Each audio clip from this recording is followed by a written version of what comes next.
Melanie, and this is my sister Shauna. And we are the writing team, Melanie Shawn.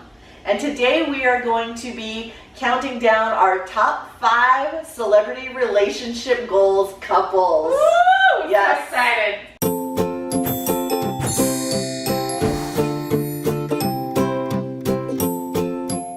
Okay, so we actually are counting down, right? Well, yes, I have a specific way that I count it down, but yes, it is a countdown. Of course you do. It's not like when from the time you were young until you were old. No, it's from how likely I feel like I am to be able to get into that type of relationship for myself. From the least to the most. You were realistic. I admire them all, but it's like, how much do I feel like I could possibly have a relationship like this? Okay, that's not what I did. And I just have to say, so we got this idea from Teasing Destiny.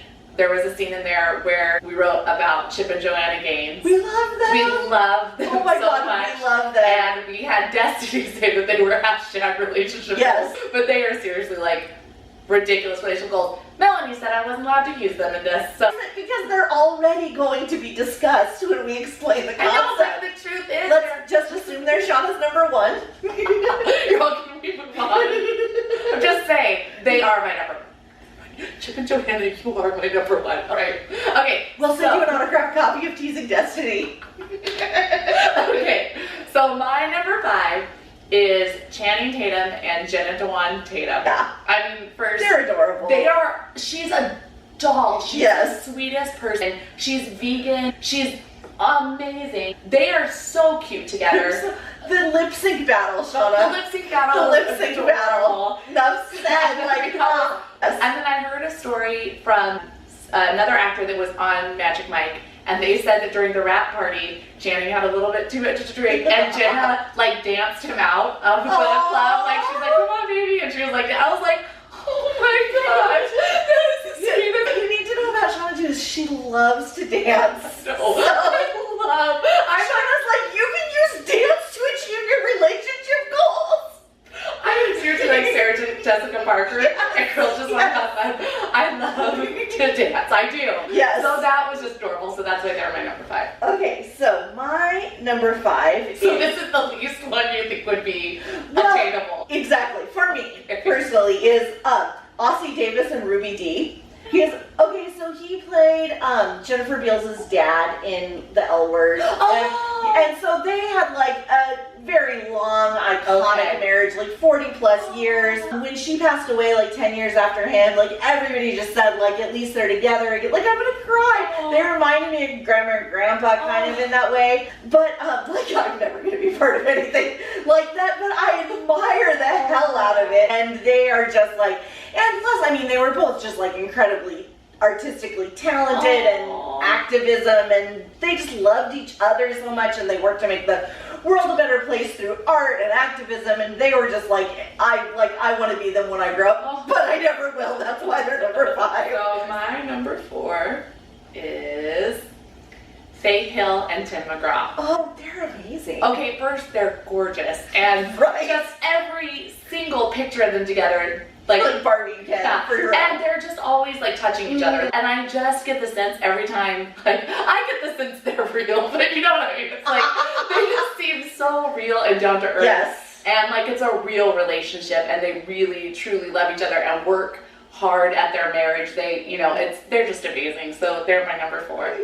Okay, my number 4 is Dax Shepard and Kristen Bell. Are they on your list higher than mine?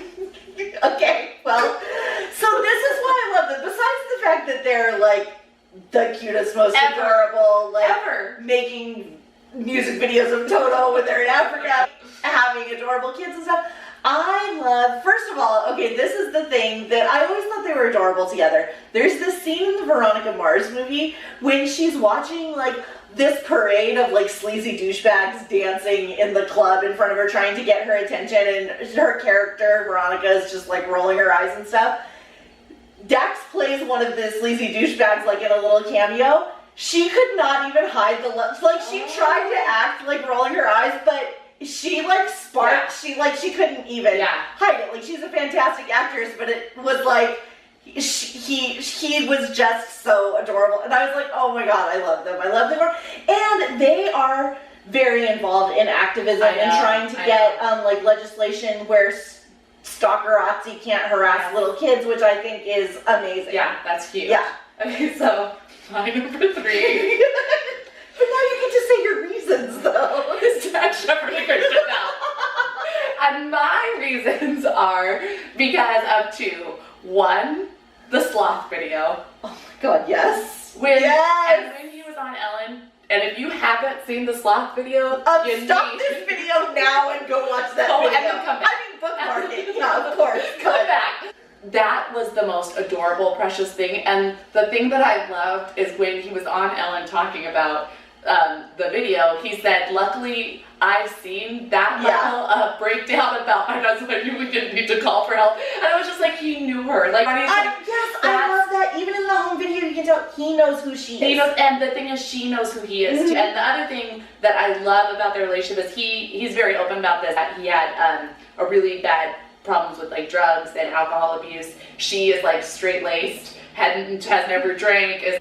The fact that like they really get that about each other and they're kind of drawn to that. That's not the dynamic, like the extreme dynamic of me and my husband Tony. He wasn't like addicted to drugs, similar to them. but but that is kind of the dynamic. Like he was definitely like, you know, kind of the more bad boy, and I was like the very good girl. It's like I was so straight-laced. So and he really kind of like made me be less naive and kind of opened my eyes to the greater world. And I actually feel like I brought a lot of like goodness and caring. And so for sure, that's why they are my number 3. Okay, my number 3 is Emily Blunt and John Krasinski. Shut up! Are you serious? Stop! Only one reason. Well, I mean they're adorable and watched The Office for many years. I'm big fans of them personally, but the prank war with Jimmy Kimmel. That's why. Now you say your reasons. So my number 3. Look! Oh, look at my number 1. It's John. If you have the ones that are my number 1. I don't think you're gonna have my next 2. John Krasinski and Emily Blunt. And they are adorable, they're amazing, but the reason that I was like, no, they have to, is because I guess I get a lot of my relationship information from Ellen, because this was another Ellen interview I saw. Where else could you possibly get it? It's the best. He said that when he first met her, he just said, I love you. And of course it was he didn't say that, but I think he was very open about how he felt about her. And you can tell he just thinks she's like, and she is adorable and amazing, but a lot of people are with adorable and amazing people, and they go, my daughter's calling. Okay, so my next one, my number 2 is Kevin Bacon and Kira Sedgwick. No, that's not okay. But I love them. And I love them so much. But here's the main reason why I love them. They're such a team. I mean, he left a successful acting career. Took like an almost decade-long break while she was doing the closer to let her be front and center while he focused on the family. And then when the closer was done, she did the same for him, so he could do the following.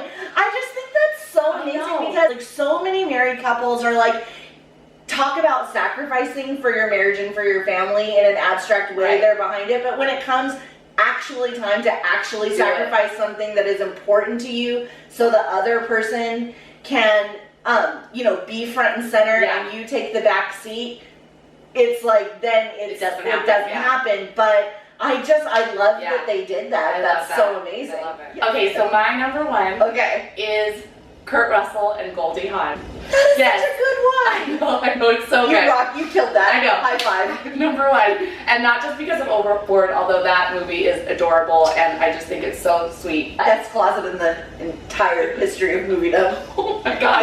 That closet's insane. Yes. But I love them because you can tell they're very different personalities, could not be more different, and they just love and accept each other for who they really are. They never try to change each other. And Kurt Russell, Goldie Hawn had kids from a previous relationship, and he stepped in, and he was just an amazing, they call him Pop, I think. He's just an amazing dad. And they've been together for so long. I mean, decades and so long. So I love them. So that's my number 1. Number 1 is Paul Scheer and June Diane Raphael. Because, and I'll tell you why. So they do this hilarious podcast with Jason Mantzoukas called How Did This Get Made? First of all, they're adorable, and just their rapport and their back and forth is so adorable. But if you listen to that podcast, you know, like, June has some theories about some of the movies that are a little out there. Jason will ask her to explain them just because he is entertained by hearing her explain like her kind of out there thought process. Paul actually really not takes it seriously as in he agrees, and sometimes guests will even like try to talk over her if what she's saying gets to be a little nutty, and Paul will just be like, let her talk. So that's why they're my number one, because Shawna, if you know me, you know that someone that will give credence to my crazy theories and actually force other people to listen to them as well. That is my dream band. That is Melanie's knight in shining armor. Oh, that's a good choice. But they're awesome. Even though you stole two of mine, we're still gonna high five it. Still good. It's fine. My reasons were better. All right. So do you have honorable mentions? I do. I have Chrissy Teigen and John Legend, Phoebe Cates and Kevin Kline, Chris Pratt and Anna Faris, Ice-T and Coco, SJP and Matthew Broderick, Portia and Ellen, Tom Hanks and Rita Wilson, Olivia Wilde, Jason Sudeikis, and Jonathan and Faye Kellerman. That was nice. Yes. My honorable mention, Melanie also said I wasn't allowed to use my parents because you guys don't know them. But if you did, those would be your relationship goals. So Chip and Joanna and my parents, there, I got them in.